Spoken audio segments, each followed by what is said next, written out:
Lucas 1, capítulo 30, capítulo 1, versículo 30. Lucas, capítulo 1, versículo 30. Mas o anjo lhe disse: Maria, não temas, porque achaste graça diante de Deus. Lucas 1, 30. Mas o anjo lhe disse: Maria, não temas, porque achaste graça diante de Deus. Os homens comigo, por favor. Lucas 1, 30. Maria, mas o anjo lhe disse: não temas. Minhas irmãs, por gentileza.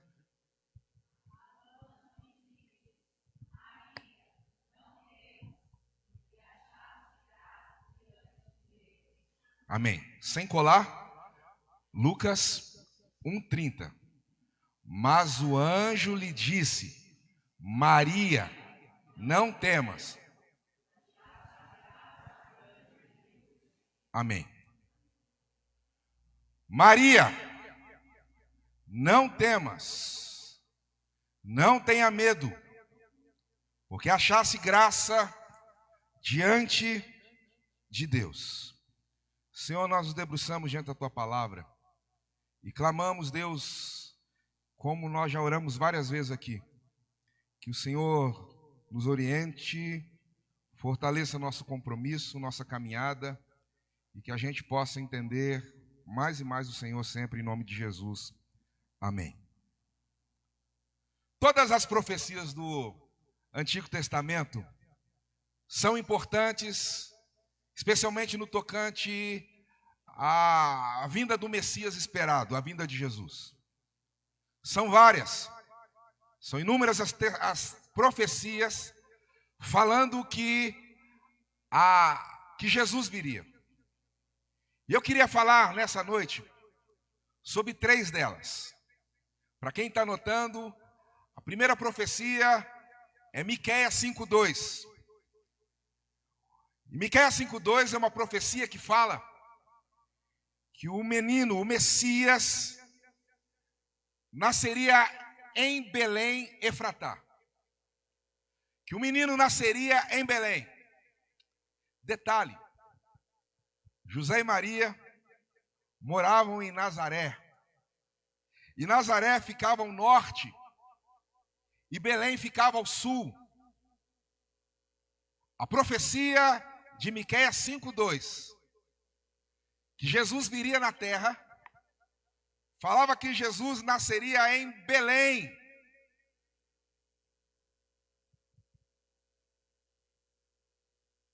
Como pode se cumprir uma profecia, Miqueias 5:2? Como pode? Israel era uma colônia romana, e aí Deus entra na história. O imperador chamava-se César Augusto, e numa manhã ele acorda com uma brilhante ideia: vamos fazer um recenseamento, vamos recontar o povo, vamos recontar todo o império. Você conhece a história? José era descendente de Jessé, descendente de Davi. José fazia parte da genealogia de Davi. E aí, você conhece a história? Maria está grávida, eles estão longe, mas por causa do censo, por causa da contagem, eles têm que ir até Belém. E lá em Belém, o menino nasce. E lá em Belém, por ordem de um imperador fissurado em poder, por ordem de um imperador que não tinha nada a ver com Deus, uma canetada de um homem que não tinha nada a ver com Deus, César Augusto, que não conhecia a tradição bíblica, ele não tinha conhecimento dos escritos bíblicos, se cumpre Miqueias 5:2. Segunda profecia, Oséias 11:1. Olha só, José e Maria estavam em Nazaré, e aí tinha uma profecia que o menino nasceria em Belém. E aí, por causa do censo, eles descem para Belém. Oséias 11:1 diz o seguinte: quando Israel era menino, eu o amei, e do Egito chamei o meu filho. Quando você vai ver o contexto, vai dizer que aquele menino seria chamado do Egito. Presta atenção. Ele está ali em Belém. Detalhe, Deus sempre vela pela palavra dele.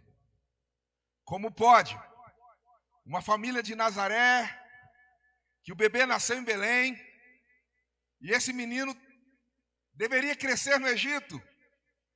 Mais uma vez eu falo, detalhe, Deus entrou na história. Deus cumpriu pela sua palavra. Surge outro imperador, chamado Herodes, que tinha caneta nas mãos, que ficou sabendo que o menino havia nascido, que o rei dos judeus havia nascido, e ele manda matar todas as crianças abaixo de 12 anos. E aí José e Maria pegam o menino e fogem.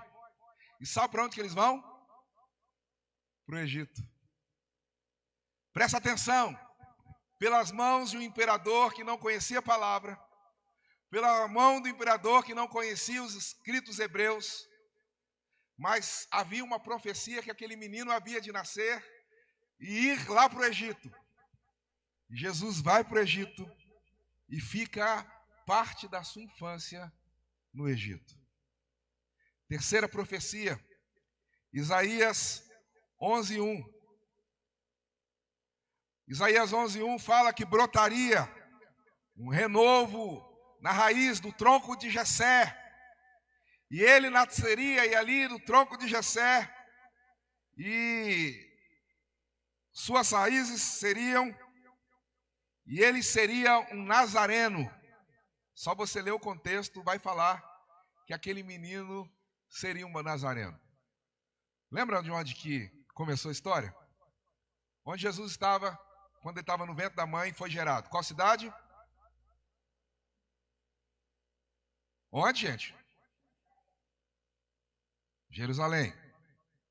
Aí a profecia falou que ele nasceria em Belém. Foram para Belém. Aí a palavra, a Bíblia falava que tinha ido para o Egito. E foi para onde?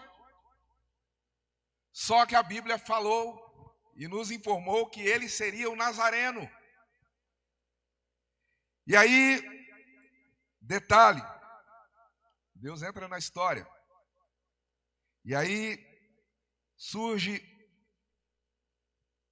o Herodes morre, assume um rei pateta, de nome Arquelau. E Arquelau era bem mais manso. Ele parou de perseguir, ele já não dava a ideia, aquelas palavras, aquela ideia do que como era. E a notícia que chega para José e Maria, que agora está tudo tranquilo, que agora pode ficar tranquilo, porque aqui dá para criar um menino.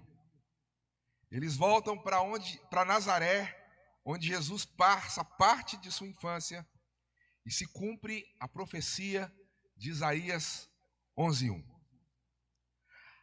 As maiores autoridades do mundo da época, César, sem saber, cumpriu Miqueias 5:2. Herodes, sem saber, cumpriu Oséias 11:1. Arquelau, sem saber, cumpriu Isaías 11:1. Presta atenção, quem você acha que está no controle da história? Você podia me ajudar a pregar.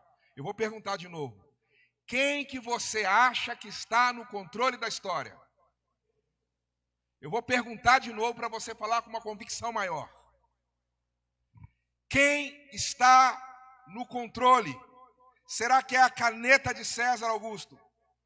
É a caneta de Herodes? É a caneta de Arquelau? Ou o Senhor da história, o Deus onipotente, criador dos céus e da terra, que está no controle de todas as coisas? Deus está no controle E a Bíblia diz, Números 24, vai trazer a nossa memória, que Deus não é homem para mentir. Porventura, se Ele lançou uma palavra profética, uma direção, se Ele prometeu, Ele cumpre. Se Ele deu uma palavra, Ele cumpre. E no nascimento de Jesus, daqui para frente só vamos falar de Jesus, é muito claro que a Bíblia vai nos mostrar que as profecias da vinda do Messias não tinha nada a ver com César, não tinha nada a ver com Herodes, não tinha nada a ver com Arquelau, mas tinha a ver com Deus poderoso, justo e bom. Talvez você olhe para mim e fale assim, e eu talvez te pergunte assim, quem aqui não nasceu em Ourinhos como eu? E aí você vai ver que, olha, é a maioria. Olha que interessante, cada um com uma história, alguns por uma oportunidade de trabalho, do pai, do vô, alguma porque achou o príncipe encantado ou a princesa encantada, alguns porque foi transferidos, outros porque o lugar onde você estava não foi legal, e cada pessoa que me ouve aqui tem uma história. E se perguntar a cada um de nós aqui o porquê que você chegou aqui, você está morando aqui, é possível que você vai narrar uma história, talvez emocionante ou não, mas eu queria arriscar em dizer e falar para você que quem te colocou aqui foi Deus. Porque Ele tem o controle da história, Ele tem o controle da sua vida, Ele tem o controle de todas as coisas e nada foge ao controle do Deus eterno. Ah, pastor, foram influência, eu tinha um QI, eu tinha alguém que me indicou, eu era amigo do chefe. Presta atenção, posso até concordar com você, mas olhando para a Bíblia, para a palavra, eu descubro que com controle, conhecendo, com influência ou não, Deus continua movendo a história, direcionando a história. Meu irmão, em nome de Jesus, é interessante que a maior obra literária brasileira, Grande Sertão Veredas, Guimarães Rosa, quando tem um personagem lá, Viobaldo, né? E ali, lá na página 700 e tanto, ele vai falando que a nossa vida é uma travessia. A nossa vida é uma travessia. Talvez você pode contar a sua história de ir, de voltar, de ficar, de paralisar. Mas quantos de nós mudamos, chegamos, e não importa. Eu quero lhe afirmar hoje, e talvez eu fique só falando isso para você hoje. Nada foge ao controle de Deus e a sua vida está debaixo do controle do Senhor. Todas as travessias da nossa vida só acontecem por causa, todas as mudanças só acontecem por causa, todas as áreas da nossa vida só movimentam por causa do Senhor. Talvez você fale assim, mas eu estou em Ourinhos, nem gostaria de estar aqui, mas eu quero lhe falar. Deus te trouxe, Deus está cuidando de você, e Ele está no controle de todas as coisas. Por isso, tudo que Ele fala, tudo que Ele direciona, vai se cumprir, porque Ele tem um projeto que é extraordinário. A caneta da história não está nas mãos de um governante. A caneta da história não está nas mãos de uma organização. A caneta da história não está nas mãos de um vírus. A caneta da história não está na mão do seu avô, do seu pai, do seu chefe. A caneta da história não está na mão do presidente da república, do rei. A caneta da história não está na mão do STF. STF. A caneta da história não está na mão de um ser humano. A caneta da história, mesmo que um ser humano entre e até dá uma ofuscada no brilho, eu quero lhe garantir hoje, com firmeza na palavra, continua nas mãos do Deus vivo e verdadeiro. A caneta da história continua nas mãos do Senhor. A Bíblia diz daquele que vai um dia vir sentado sobre um cavalo branco, e sobre a sua coxa estará escrito: Rei dos Reis e Senhor dos Senhores. Ele tem o controle de todas as coisas. O Senhor, fala amém, me ajuda a pregar. Obrigado, irmãzinha. Ele está no controle de todas as coisas. E eu sei que talvez você fale assim, mas estou querendo definir isso, definir aquilo, e vai definir do seu jeito. Mas uma coisa eu tenho uma convicção muito séria, que aquele que chama, não deschama. Existe isso? Professores de português. Aquele que chama, não deschama. Pode pôr que é bom, então. Se não tem, pode pôr que é bom. Aquele que te chamou, não deschamou. Aquele que prometeu, continua promessa sobre a sua vida. Quem aqui todas as promessas da sua vida já se cumpriram? Levanta a mão. A gente vamos orar para você ser promovido hoje ainda. Quem aqui tem promessa de Deus sobre a sua vida, sua história? Diga amém. Se Ele prometeu, vai se cumprir em nome de Jesus. Se Deus falou com você, não sei a forma como falou, a não sei a direção como Ele falou. Se Ele disse, vai se cumprir. Sabe por quê? Ele é Deus e Ele está no controle de todas as coisas. Oh, meu irmão, é tão confortador, é tão extraordinário, porque você pode descansar na mão de quem tem o controle na mão. Ele tem o controle. Sabe, com respeito aos médicos, Ele é o médico dos médicos. Com respeito aos advogados, é chique. Ele é o Paráclitos, Ele é o nosso advogado. Com respeito aos juízes, Ele é o justo juiz. Talvez você fale assim, mas a minha área está faltando provisão, e a Bíblia vai lhe apresentar, vai nos apresentá-lo como Jeová Jiré, o Deus provedor. Talvez você fale assim, mas a minha vida está sem direção, a Bíblia nos apresenta o Senhor como aquele que é Jeová Nissi, que tem a bandeira e vai na nossa frente. Ele é o El Shaddai, Ele é o grande eu sou, Ele é Deus que tem o controle de todas as coisas. E quando Ele fala, se cumpre. E nós somos testemunhas vivas disso. Porque o nosso Deus é fiel e extraordinário. Está com a Bíblia aberta? Mas ainda com a Bíblia fechada, nós decoramos um versículo, eu queria que você falasse de cor. Lucas 1:30. Mas o anjo lhe disse. Era de cor, irmão, você não ouviu nada. Vamos lá? Mas o anjo lhe disse.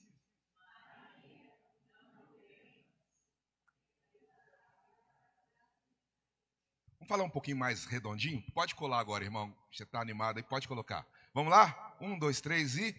Mas o anjo lhe disse, Maria, não temas, porque achaste graça. Você está com a sua Bíblia aberta? Olha que interessante. No mesmo contexto, na mesma história. Lucas 1:13.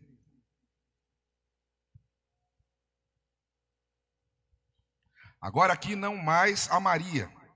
Aqui é Zacarias, que era um sacerdote muito sério, muito coerente, um homem ligado a detalhes. E ele era casado com uma mulher chamada Isabel, que era estéril. E sobre a vida dele, você conhece a história, Isabel é curada, e ela tem um filho chamado João Batista. E aí o anjo vem até Zacarias e fala para ele no versículo 13. Disse-lhe, porém, o anjo, Zacarias. O que o anjo disse? O que o anjo disse para Maria? O que o anjo disse para Zacarias? Tá. Olha só com a sua Bíblia, vai para frente. Olha que interessante. Capítulo 2, versículo 10. Agora são os pastores no nascimento de Jesus. Nós estamos no mesmo contexto, a mesma história, falando do contexto do nascimento de Jesus. Aí, para Maria, o que o anjo diz? Para Zacarias, o que o anjo diz? E agora para os pastores. O anjo, porém, lhes disse, não temais. Olha que interessante. Deus está no controle de todas as coisas. Ele está no controle de todas as coisas. E sabe qual que é a mensagem? A mensagem é que aquele que está no controle de todas as coisas, ele fala para diversos personagens aqui a mesma palavra. Não tenha medo. Não tenha medo. é mais ou menos assim: tenha prudência, tenha sabedoria, tenha responsabilidade, tenha precaução, tenha juízo, mas medo não. Não tenha medo, porque aquilo que parecia um decreto de um imperador tirano era Deus cumprindo a sua palavra. Aquilo que parecia ser o fim das crianças de Belém era Deus cumprindo a sua palavra. Aquilo que estava acontecendo ali, ninguém estava atendendo e ninguém estava entendendo. Deus estava cumprindo a sua palavra. E a palavra ecoa a mim e a você hoje falando o seguinte: não tenha medo. Talvez você está aqui me ouvindo hoje pela noite e você está com medo de se arrepender, de voltar atrás, de pedir perdão, de ter uma nova vida em Cristo, de ter uma nova história recontada a partir daquilo que Cristo fez na cruz. Talvez você está com medo de reinventar a sua vida nas mãos de Deus.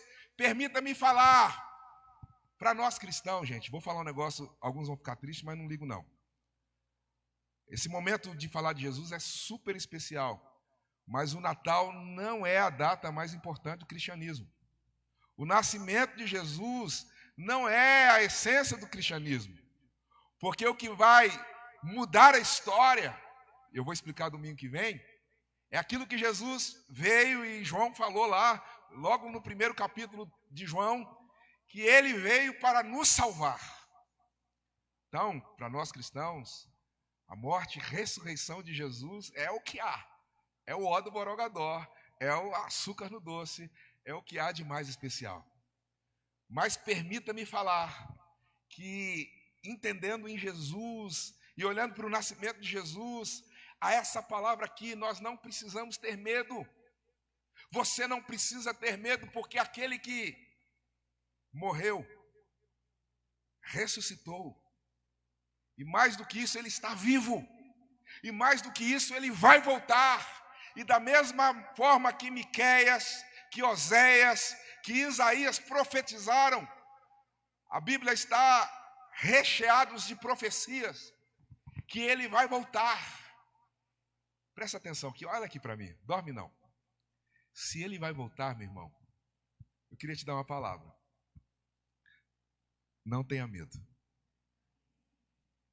porque estar com Deus, você sempre vai estar em maioria. Pastor, mas você não sabe o que está com a minha vida. Gente, presta atenção, vou falar igual mineiro. Um probleminha desse, perde um Deus tão grandão, é nada. E às vezes, vou falar igual mineiro de novo, um problema que Deus deixa na sua vida é para dar uma lapidada em você, talvez para te acordar, talvez para te despertar que o melhor lugar para você estar é no centro da vontade de Deus, rendido aos pés de Deus, reconhecendo que sem Deus você não é nada e só somos alguma coisa aos pés do Senhor, daquele que vive, daquele que nos chamou, nos comprou, nos abraçou. Gente, nós mereceríamos o fogo eterno. Eu ouço algumas pessoas falando e até Deus tem misericórdia, porque eu mereço, porque eu determino, porque eu tomo posse. Dá vontade de chegar para alguns e falar: você merece o inferno, seu miserável. Dá vontade de chegar para alguns e falar: você acorda para a vida, seu miserável, você está aí, lambuzado de pecado, de coisa errada, volte-se para Deus. Mas aí em Cristo nós descobrimos que eu não preciso ter medo. Sabe por que eu não preciso ter medo? Porque um dia, o leão da tribo de Judá, ele venceu a morte. E aí, olha que legal, há uma doutrina muito legal da Bíblia chamada justificação. Por causa daquilo que Cristo fez na cruz do Calvário, Deus, quando me vê, é como se fosse uma lente nova, ele não me vê, não vê os pecados, porque aqui dentro dessa cachola chamada Giovanni, tem uma natureza que Paulo vai falar de natureza adâmica, natureza pecaminosa. Tem uns troços aqui que eu já permiti que saísse, outras vezes foi natural, de uma natureza que é depravada. E esse troço que está aqui já se manifestou na minha vida através de palavras, de ações, de gestos, já omissão. E aí, se não fosse aquilo que Cristo fez na cruz do Calvário, eu estava perdido. Mas eu hoje posso ter uma convicção muito legal, e você pode também. Porque o Senhor olha para você e Ele não vê você como um poço de pecado. Se você se arrependeu, se você confessou seus pecados, se você chegou diante de Deus, no olhar de Deus para você, Ele vê aquilo que Cristo fez na cruz do Calvário, uma lente nova. E aí você é justificado por Deus. Isso é lindo demais, gente. Um Deus que nos justifica. Um Deus que nos dá uma nova vida, uma nova história, um novo chamado, um novo nome, um novo compromisso, uma nova aliança. Um Deus que nos dá uma nova oportunidade. Um Deus que nos chama e fala assim: não tenha medo, eu estou no controle de todas as coisas. Não temas. Talvez, meu irmão, estamos aí inaugurando, mês que vem, você vai ver as luzes. Na verdade, vai ter um negócio misturado de luzes do Natal, com Copa do Mundo, um tanto de coisa, dá uma bagunça toda. Mas vamos pensar, vai ter as luzes do Natal, já tem aquela coisa toda, legal demais. Mas que a mensagem maior na sua vida seja que o meu Redentor vive. E Ele vive de uma maneira tão grande que Ele não é um Deus morto, judiado, largado, distante. Não. Ele é um Deus que você, eu, cada um de nós podemos nos relacionar com Ele. Gente, esse Deus é tão legal. E Ele fala para mim e para você assim: não tenha medo. Eu quero ser o seu amigo mais achegado que irmão. Eu quero ser, nós cantamos aqui, Gorinha mesmo, sobre a caminhada ali de Emaús, daquele que vai conosco, que vai andando com a gente, companheiro no caminho, daquele que é presente na nossa vida, daquele que a gente podemos sentir o seu cheiro, o seu afago, aquele que é participante da nossa vida. Não tenha medo. Pastor, mas eu estou com medo disso, daquilo. Eu quero te falar, não fique com medo. Pastor, mas jornal falou uma coisa. Eu quero te falar, a Bíblia fala outra. Pastor, mas a televisão falou uma coisa. Eu quero te falar, a palavra de Deus continua sendo a razão daquilo que nós cremos. Pastor, mas meu pai falou. Para, meu irmão. Volte para a palavra. Não tenha medo. Não tenha medo. Sabe, porque às vezes os planos são alterados e a palavra de Deus continua se cumprindo, dizendo que o coração do homem pode fazer planos, mas a resposta certa dos lábios vem do Senhor. Não tenha medo, porque aquele que está no controle é Senhor da vida. Uns confiam em carros, outros em cavalos, mas nós confiamos em Deus, no nome do Senhor dos Exércitos. Você está aqui hoje e Deus tem um propósito na sua vida. E eu quero te falar que você não é obra do acaso. Entendeu? Talvez algumas teorias, professores não briguem comigo, né? Algumas pessoas, graças a Deus, nossos professores são todos crentes. E eu ouvi alguém falando alguns dias atrás que o universo aconteceu, e eu vou pegar a ideia dela e vou falar já misturado, tá? Não vou aprofundar não. Mas é assim como se tivesse um caminhão, e esse caminhão ali, você encheu aquele caminhão de trigo, e tinha uns pentes de ovo lá dentro, tinha sal, tinha água, leite, e tinha fermento. E aquele caminhão desceu uma ladeira, começou a rodar, e até pegou fogo. E aí quando for abrir, lá dentro tinha um pão. Algumas pessoas creem que o universo foi criado desse jeito. Prefiro não crer nisso, porque aquele que está no controle criou todas as coisas, é sabedor de todas as coisas. A Bíblia fala que, gente, Deus é fantástico demais. Até você, meu irmão, se um fio de sua cabeça cair, Deus sabe. A Bíblia fala que esse Deus que nos ama tanto, sabe tudo. O Davizão, ou Davizinho, como você quiser, Davi, Salmo 139, ele está fazendo uma expressão daquilo que ele tinha mais profundo dentro do coração. Ele está falando assim: Senhor, graças te dou, visto que de forma assombrosamente maravilhoso o Senhor me criou. Põe para mim Salmo 139, versículo de número 13, 14. graças te dou. Eu creio que quando o salmista coloca esse texto, ele não estava travado. Eu acho que estava falando debaixo de profunda emoção. Salmo 139, versículo 13.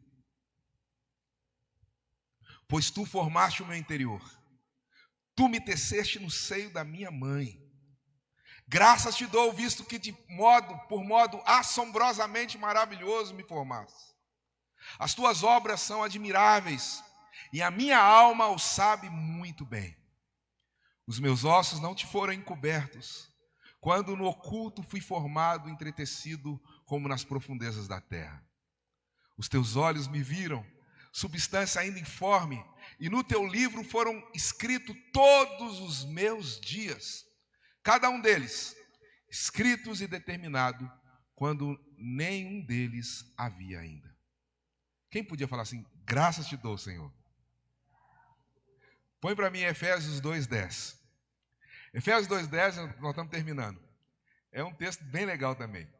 Porque Efésios 2:10, essa palavra que vai aparecer ali, feitura, só aparece 2 vezes na Bíblia. Quando Deus está falando da criação do universo e a criação de cada um de nós. Olha só que interessante. Pois somos feitura dele, criados em Cristo Jesus para as boas obras, as quais Deus, que de antemão preparou para que andássemos nela. Quem aqui é feitura, fala amém. Olha que coisa boa. A palavra feitura significa poema. E os poetas presentes, você sabe que para você fazer, você tem que ser muito, muito bom, muito fora da casinha, para fazer o poema sem voltar no texto e reescrever o texto várias vezes, com rimas, estrofes, versos. Um poema, normalmente, é um texto mais elaborado. E aí o texto bíblico vai falando assim, olha, nós somos um poema de Deus. Por que eu estou falando isso? Para falar para você, você é um poema de Deus, pensado por Deus, elaborado por Deus. A sua vida foi escrita por Deus. E a sua vida existe para glorificar a Deus. Por isso eu te falo, não temas.